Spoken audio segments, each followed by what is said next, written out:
This episode from the life of Sherlock Holmes will be transmitted to our men and women overseas by short wave and through the worldwide facilities of the Armed Forces Radio Service. Petri Wine brings you Basil Rathbone and Nigel Bruce in the new adventures of Sherlock Holmes.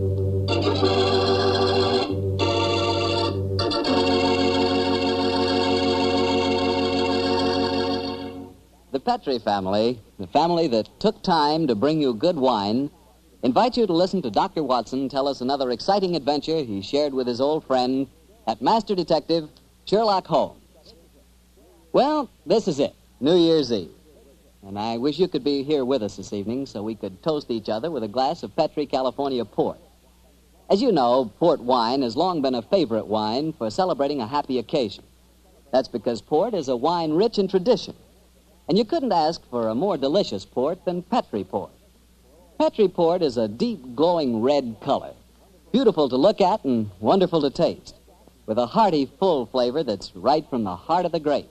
And when you serve Petri port to your friends tonight or any time, remember you can serve it proudly because the name Petri is the proudest name in the history of American wine.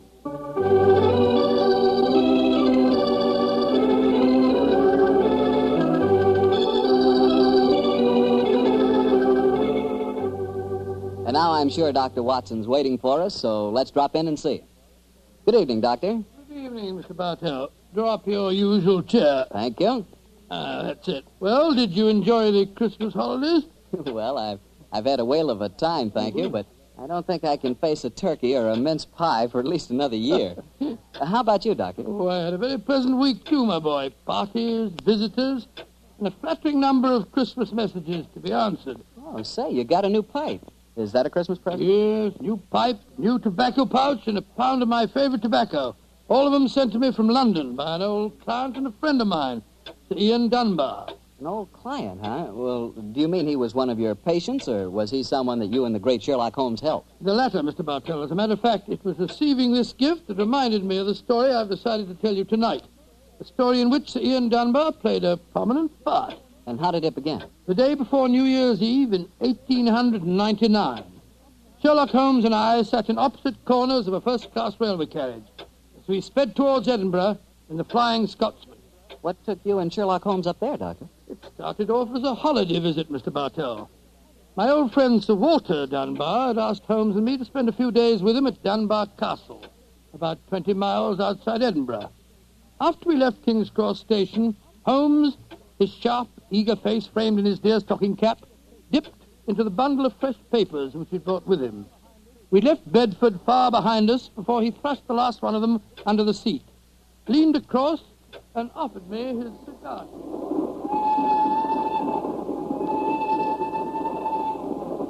Care for a cigar, Watson? No, thanks, awful. I'll stick to my pipe. Flying Scotsman's living up to its name. We're going splendidly. Our present rate is 53.5 miles an hour. Oh, I hadn't noticed the quarter-mile post. Nor have I, but the telegraph posts on this line are 60 yards apart. With the aid of a watch, the calculation is a simple one. Watson, my dear fellow, we have several hours ahead of us. Tell me more about Sir Walter Dunbar. I have a feeling that he is in some kind of trouble, but you haven't wanted to talk about it. Well, it's not exactly trouble, Holmes, but there's a strange problem that confronts the Dunbars. A problem that'll be settled at midnight tomorrow. Oh, indeed. Night of New Year's Eve, eh? Yes, exactly. But to really appreciate the story, I have to begin by telling you of the death of old Sir Thomas Dunbar. The father of the present baronet, I suppose. Yes, he was severely wounded at Waterloo, though he managed to last out long enough to get back to Dunbar Castle. The story goes that as he lay there on his deathbed, he told his wife of his plans for their unborn son. Dinna grieve, lass. I'll fetch the baronetcy home from Waterloo. What if I fetch the mortal wound as well? Oh, hush, lass. I'm no afraid to die. All that niggles me is that I shall ne'er see the child you bear. The Sir Wattle Scott no coming yet. Jenny, he visit the deathbed of his old friend. Who's there? Is that you, Sandy Murdoch? Aye, Thomas. It's me. I'm leaving an unborn son behind me when I die. Now, I don't trust women or children or banks for that matter. Put the best part of my wealth and gold in the big iron box you'll find under the bed. The money's there. Aye, and something else for a rainy day. You're to keep that box in trust for me, Sandy. You can turn it over to my boy on the New Year's Eve before his 21st birthday. And he'll be a man and wise enough to know how to use it. You understand, Sandy? Aye, Thomas. But supposing your bairn's a girl. A girl? I tell you, it'll be a boy. And we'll name him Walter after my good friend, Sir Walter Scott.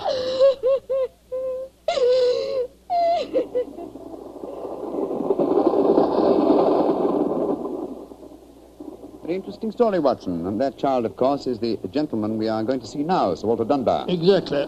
And the first baronet was a friend of Sir Walter Scott, while his son can boast of your acquaintance. Why, it's a family singularly rich in literary friendships. That's not very funny, Holmes.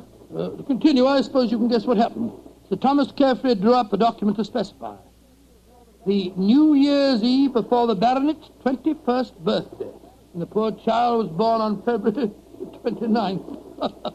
It was a leap year. Oh, so poor Sir Walter is still waiting for his iron box full of gold. Yes, he'll be 84 next year, and yet legally, with only one birthday every 4 years in the eyes of the law, he'll at last be 21. A most amusing situation, though I'm afraid Sir Walter finds it far from entertaining. The lawyers must have been extremely scrupulous in abiding by the letter of the document. Yes, old Sandy Murdoch is dead now, of course.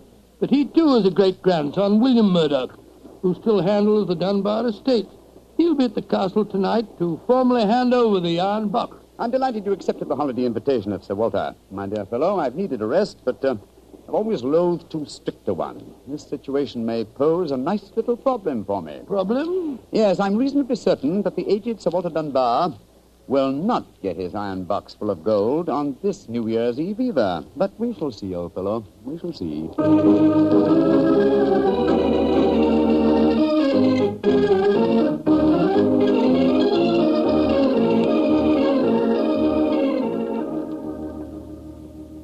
Dr. Watson, I'm glad to see you and Mr. Holmes here at the castle. Thank you, my boy. Holmes, this is Ian Dunbar, Sir Walter's grandson. How do you do, Mr. Dunbar? I'm very proud to meet you, Mr. Holmes.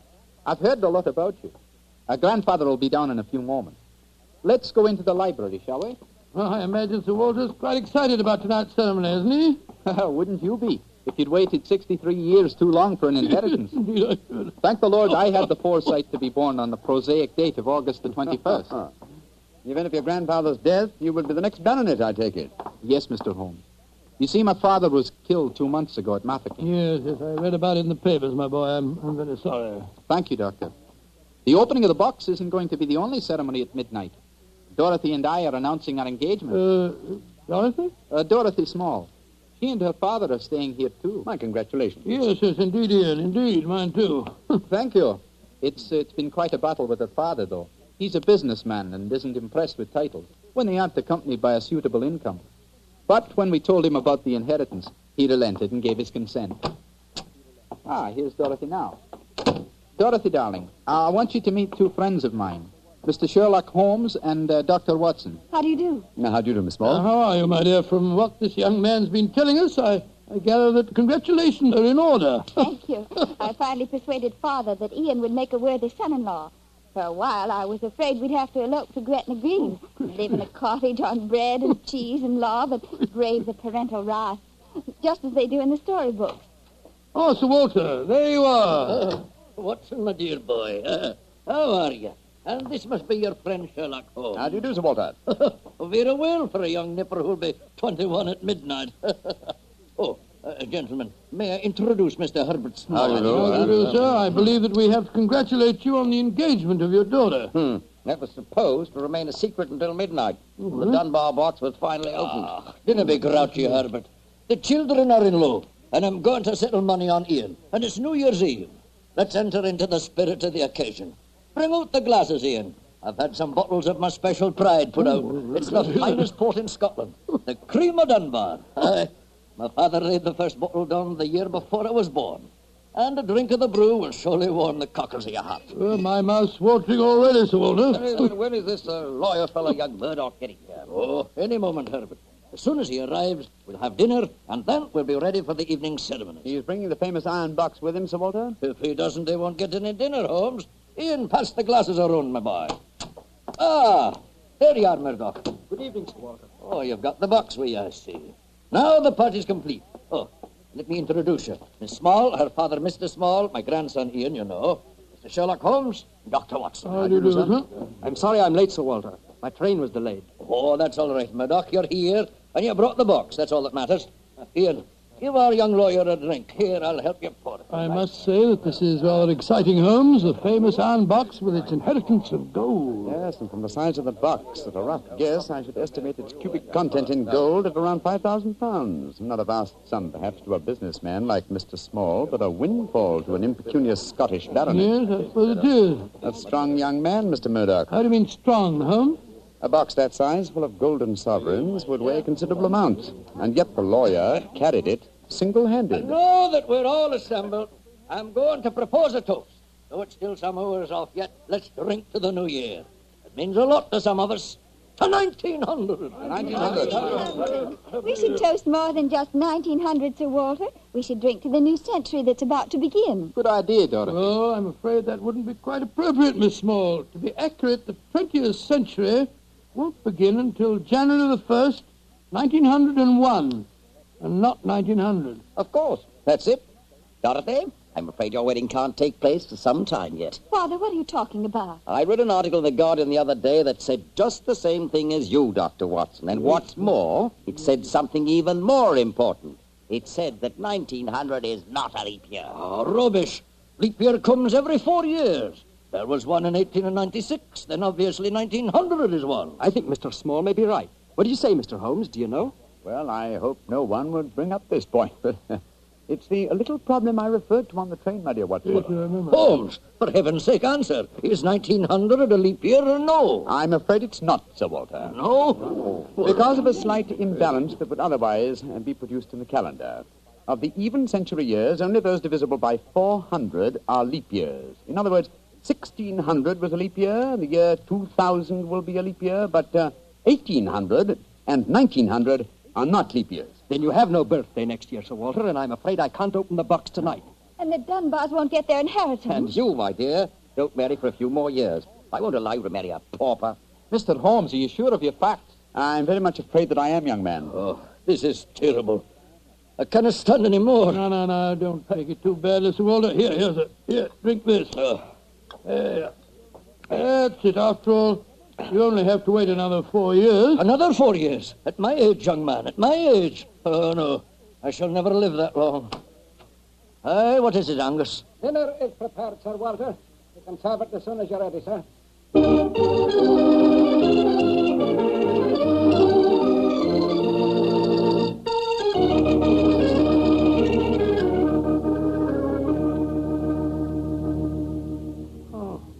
What a miserable meal, Holmes. Sir Walter's gone to his room, the young lovers are nearly in tears, and Small and the lawyer Murdoch seem to be positively gloating. Yes, a most depressing atmosphere in which to welcome the new year. But let us, at least, make the best of it. I think I'll go and have a talk with Sir Walter. And you, my dear chap, why not try and cheer up the young folks? Some of your experiences in India may make them their minds off the trouble. Yes, quite an idea. I'll join you in the library. Call me if you want me, Holmes. Ah, there you are, my dears. Hello, Dr. Watson. All alone in front of the fire, eh? I'm afraid we're not in very good spirits, sir. Oh, nevertheless, I'll sit down here and join you, if you don't mind. Misery loves company, you know. You're very kind, Doctor. I was just trying to persuade Ian to elope with me. But he's being most ungallant. He won't even consider it. How can I, darling? I've got under 200 pounds a year in my own right. How could we live on that? I was counting on the money the grandfather was going to give us to get me started. Now, Miss Small, a little earlier you talked of Gretna Green and bread and cheese and love in a cottage. Yes, there's a lot to be said for it, you know. Well, to be said for it, yes, Doctor. But have you ever tried it? Not literally, my boy, but I may tell you that when Mary, my wife, and I were first married, I had very little money. In fact, my income was just about the sum that you mentioned. And we were very happy. Ah, but you have a profession, Doctor. Look at me. I've been trained for nothing except to be Laird of Dunbar Castle. I can't support a wife on tradition. But you're young, Ian. You can get some kind of position, I'm sure you Yes, can. of course. As a matter of fact, I think that... Holmes, what is it?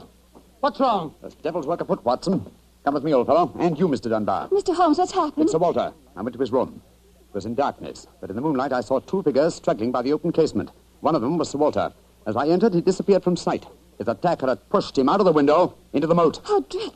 The other man got away in the darkness. We must get lanterns and go out to the moat at once. Though I'm very much afraid, Mr. Dunbar, that your grandfather is beyond our help.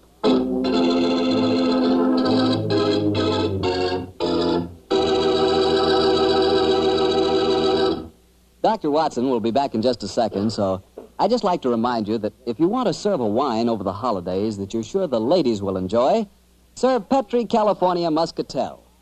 Petri Muscatel is a golden wine with a wonderful flavor. The flavor of big, plump Muscat grapes. And you know what a flavor that is.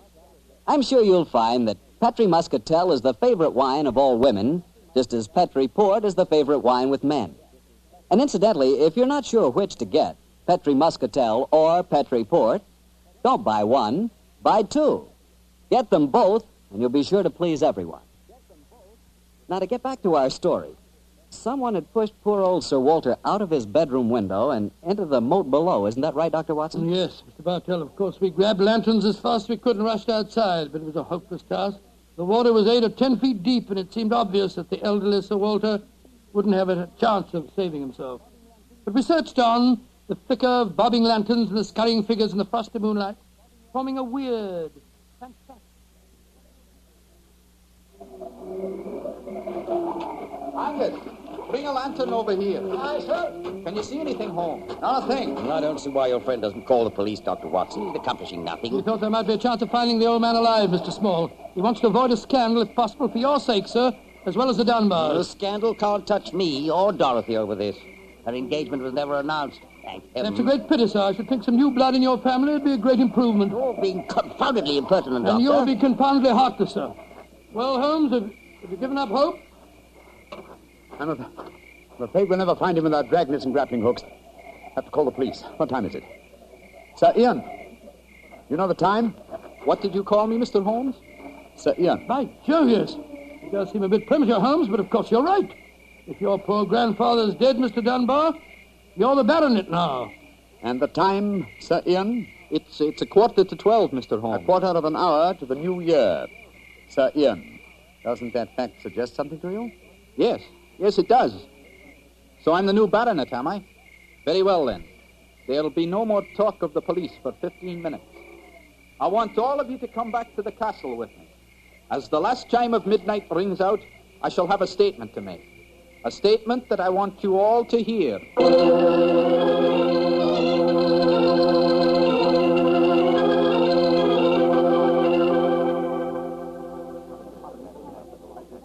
What you brought us all back here for, Holmes? Something very funny going on. I tell you, I don't like the look of it. And I, Watson, like the look of it very much. I wish you wouldn't be so dashed mysterious. What are you up to? You haven't taken a step yet towards finding the murderer. Haven't I? And I wonder what causes the beads of perspiration on Mr. Small's brow. Small? You mean that Small... Yes, and I wonder what causes the singular look of apprehension on the face of Murdoch, the young lawyer. You remember, of course, on my remarking how easily he carried the large iron box. Chris Scott, yes. And it took a strong man to throw Sir Walter out of the window. Watson, Huh? the new year is approaching. Ladies and gentlemen, in view of our recent tragedy, this is one New Year's Eve when none of us feels like song and jollity. But there still remains a ritual duty for me to perform. Mr. Murdoch, open the iron box, please. But I can't do that. It was only to be opened for your grandfather. No, Mr. Murdoch. The phrase was that it was to be opened on the New Year's Eve before the baronet's 21st birthday. I am now the baronet, and I shall be 21 next year on August 21st. Open the box, please, Mr. Murdoch.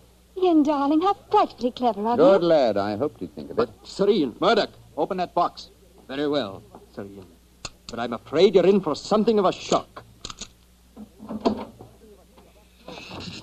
Great Scott, the box is empty. Except for a sheet of notepaper in the bottom. What's the meaning of this, Murdoch? Read that paper, Sir Ian, and you'll understand. I owe you 4,000 sovereigns. And it's signed Alexander Murdoch on behalf of Murdoch and Murdoch, lawyers. You'd better explain this. It's the family skeleton, Sir Ian. That note is signed by my great-grandfather, the one that witnessed the original deed concerning the box. As soon as Sir Walter was born on that February the 29th, my great-grandfather realized the money wouldn't have to be produced for 84 years. And so he stole it. He borrowed it. He always intended to pay it back, but he was never able to. When he died, he told my father of his secret, and my father in turn told me. We've always planned to put back the money, Sir Ian, but we've never been able to. This is daylight robbery. You should prosecute them, Ian. The firm's still in business. You can ruin them. You can sue them for every penny they have. Mr. Small, you've already shown a marked aversion to my family. I suggest you allow me to handle their affairs. Bravo, Ian. How dare you, Dorothy? Go to your room. No one's going to their room. No one's leaving here until the police arrive. I'm convinced that one of you murdered my grandfather tonight. And if you ask me, it's obvious who that someone is. Who, Dr. Watson? You, Mr. Murdoch. You came here planning to kill poor old Sir Walter because you never intended to open that box.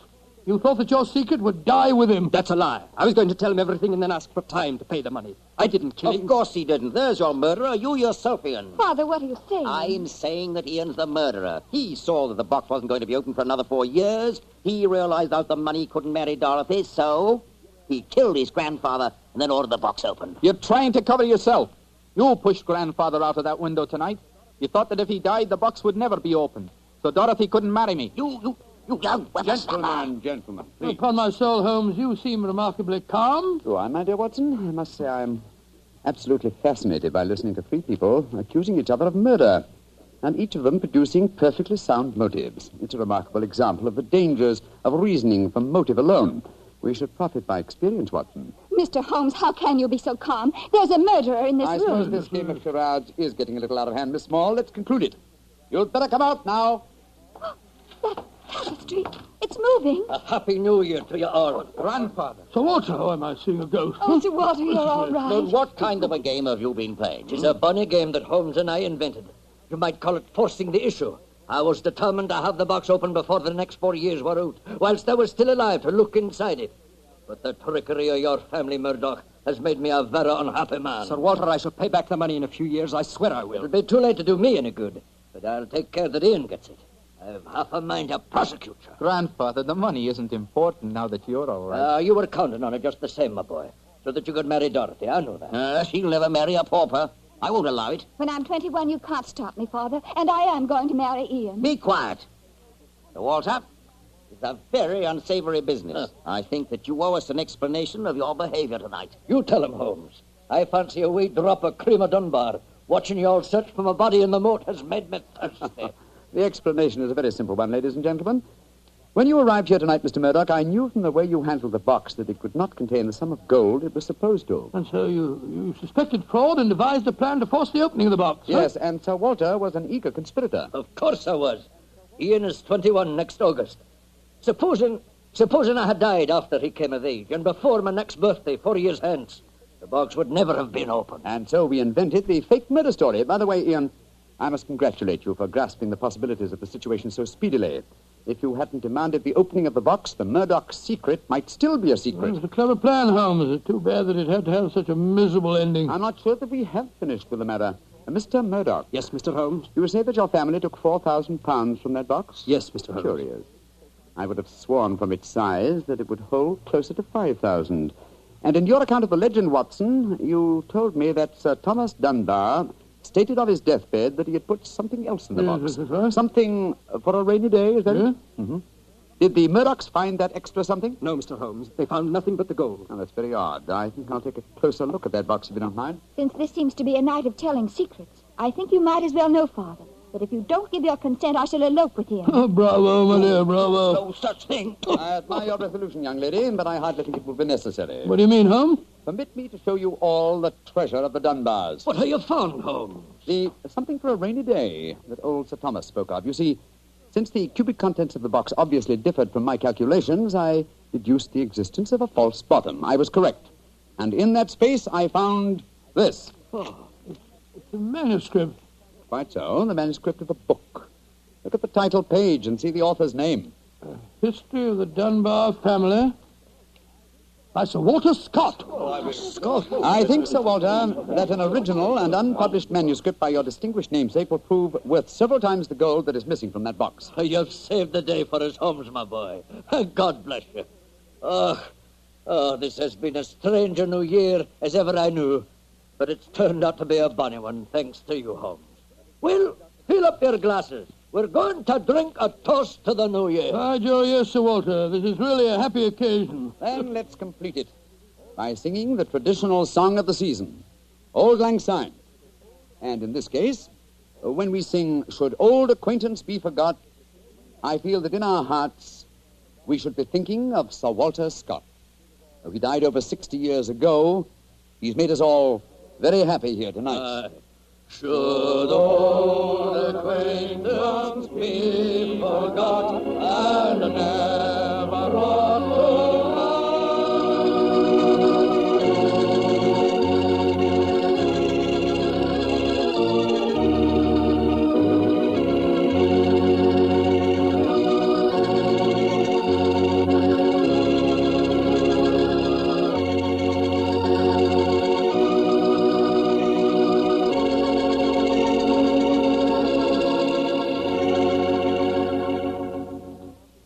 Doctor, that turned out to be a very happy new year for all concerned. Yes, that's one new year that I'll never forget. Well, I sure hope you'll always remember this one, too. Oh, just a second, my boy. That calls for a glass of port. Fine. Well, to a happy new year, my boy, for you and for our many friends listening in. And to you, Doctor. Oh, thanks, boy. Ah, that's good. Doctor, this has indeed been a pleasant association for me. Oh, I'm glad to hear. You're the best storyteller I've ever known, and the Petrie family makes the best wine I've ever tasted. I hope that, just as they've been making wine for generations in the past, the Petrie family will continue to make fine wine in the future. And Mr. Bartell, I know that you'll always be here to tell us just how good that Petrie wine is. Well, I hope so, Doctor. And I hope you'll always be right here beside me to tell another swell story about Mr. I hope Holmes. so, too, my boy. Oh, and incidentally, Doctor, what new adventure are you planning to tell us next week? Next week, Mr. Bartell, I'm going to tell you a weird story. It starts with a series of murders on Hampstead Heath and ends with a battle to the death in a burning waxworks. I call it the strange case of the murderer in wax. Tonight's Sherlock Holmes adventure was written by Dennis Green and Anthony Boucher and was suggested by an incident in the Sir Arthur Conan Doyle story, The Silver Blaze. Music is by Dean Fossler.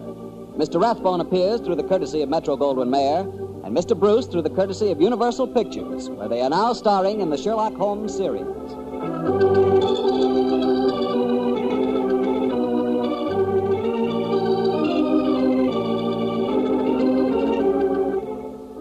The Petrie Wine Company of San Francisco, California, invites you to tune in again next week, same time, same station. Sherlock Holmes comes to you from our Hollywood studio.